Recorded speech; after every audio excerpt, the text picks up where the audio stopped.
Pour l'exercice 109 que voici, je vais vous présenter trois différentes méthodes pour résoudre cet exo. D'abord, la méthode 1, c'est la plus rapide, donc c'est la méthode du centre de gravité. Donc du coup, on va travailler dans le triangle SAC. Donc je vais redessiner le triangle SAC à côté. S.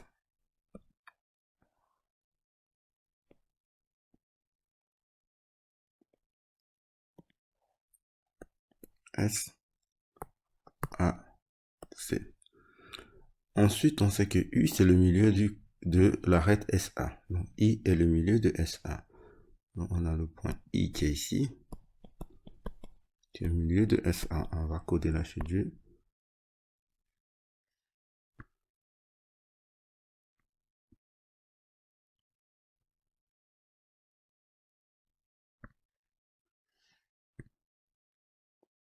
Pour le 609, je vais vous présenter trois différentes méthodes pour résoudre cet exo. D'abord, je vais donner la première méthode qui est la plus rapide, c'est la méthode du centre de gravité. Donc ça, c'est la méthode 1. Donc ce que j'ai fait, j'ai redessiné le triangle SAC juste à côté et on va travailler dans ce triangle. Donc ici, si vous regardez, O, c'est le milieu du côté AC. Donc O est le milieu de AC. Donc SO, c'est la médiane issue de S. SO est la médiane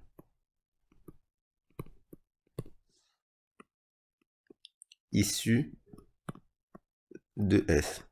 Pour ceux qui ont oublié, la médiane dans un triangle, c'est la droite qui passe par un sommet et le milieu du côté opposé.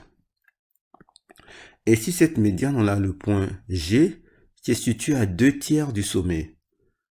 G est sur la médiane SO et est situé à 2/3 du sommet. Sommet S et à 1/3 de O. G est donc le centre de gravité du triangle. Donc, G, le point G est donc le centre de gravité du triangle.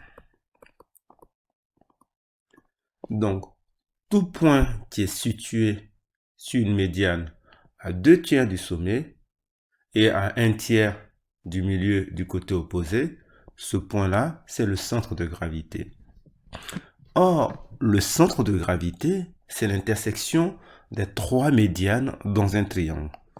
Or, le centre de gravité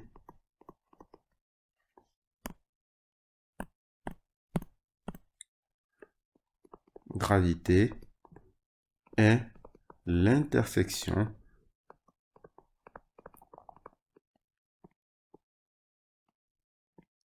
des trois médianes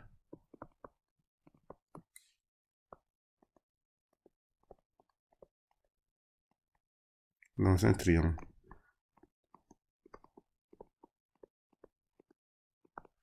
Ça veut dire quoi?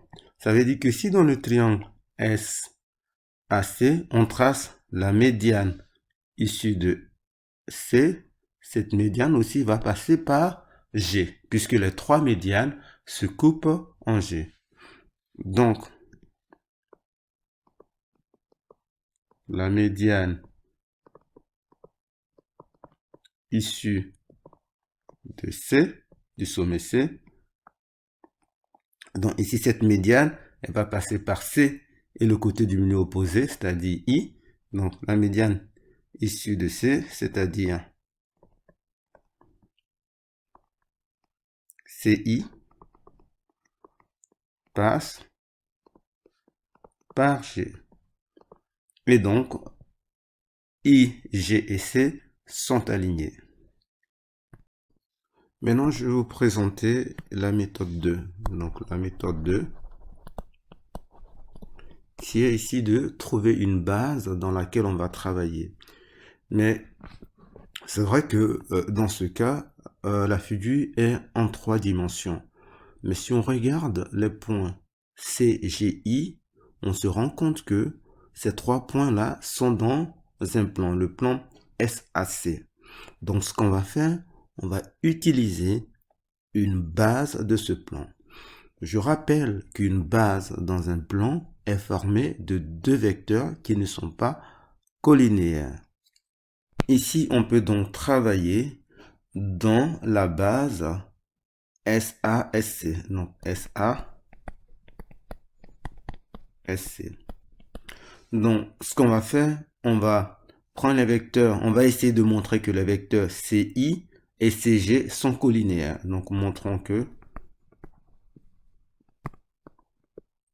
les vecteurs CI et CG sont collinéaires.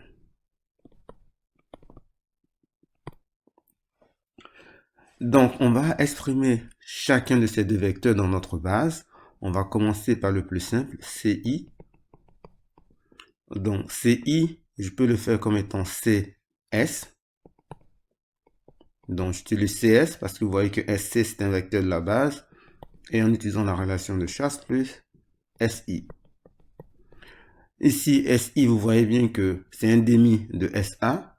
Donc, ça fait donc CS plus un demi de SA.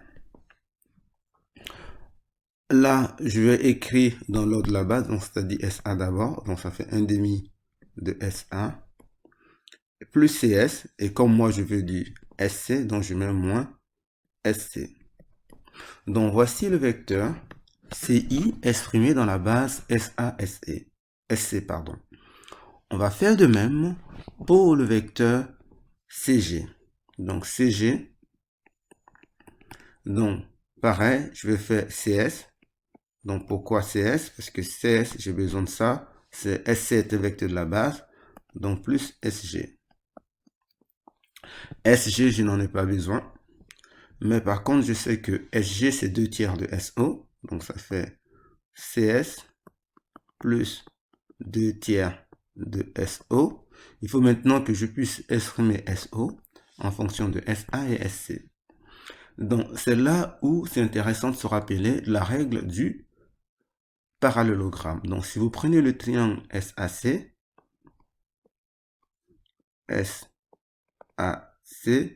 vous avez O qui est le milieu de AO. Donc, on peut dire que 2SO, c'est égal à SA plus SC. Donc, on va utiliser cette propriété ici. Donc, là, ça nous fait donc CS plus, je sais que là, j'ai 2 tiers. Donc, 2 tiers, je peux dire que c'est 1 tiers fois 2 SO.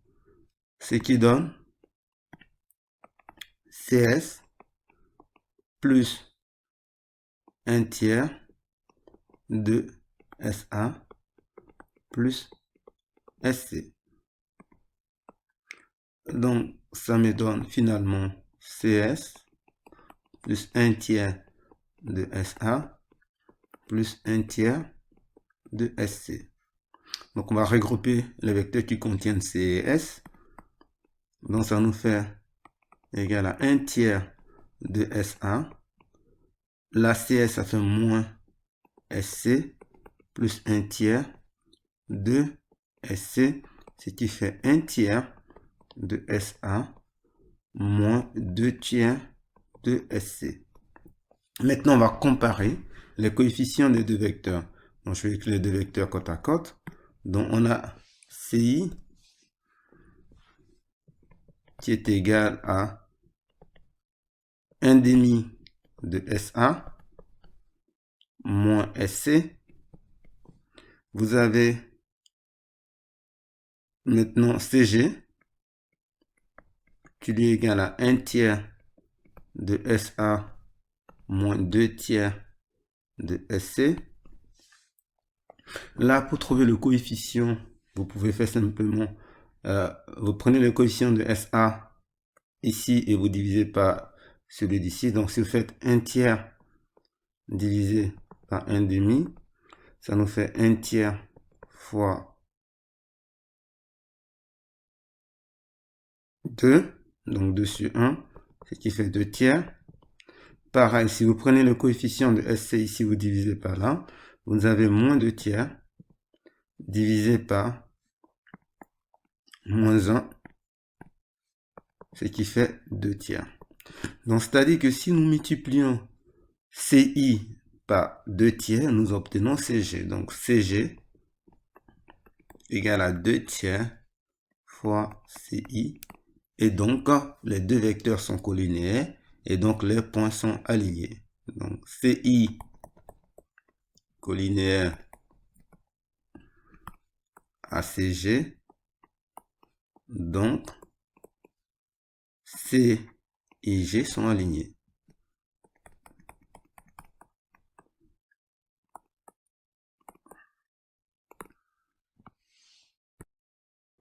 Pour la méthode 3, on va essayer cette fois-ci de travailler dans un repère de l'espace. Donc ici, vous voyez, pour pouvoir trouver un repère de l'espace, donc qui dit repère, ça veut dire qu'on va parler de coordonnées. Pour pouvoir trouver un repère de l'espace, il nous faut une base de l'espace. Je rappelle qu'une base de l'espace est constituée de 3 vecteurs qui ne sont pas coplanaires, de 3 vecteurs qui ne sont pas dans le même plan. Donc ici, si je prends le vecteur SA, SB, SC, vous voyez par exemple que si je considère le plan qui est formé par SA, SC, je ne peux pas mettre le vecteur SB dans ce plan. Il sort. Donc ces 3 vecteurs-là ne sont pas coplanaires. Et pour former un repère, il me faut donc une origine. Donc si je vais considérer le point S, donc si je considère le repère SB, pardon, on va garder l'ordre des vecteurs de la base, SA, SB, SC. Ce qu'on va faire, c'est comme avant. On va montrer que le vecteur CI, donc montrant que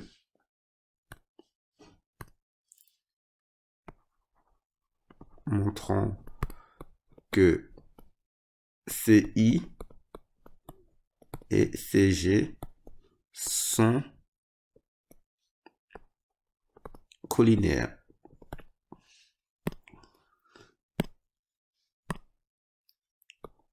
Sont collinéaires.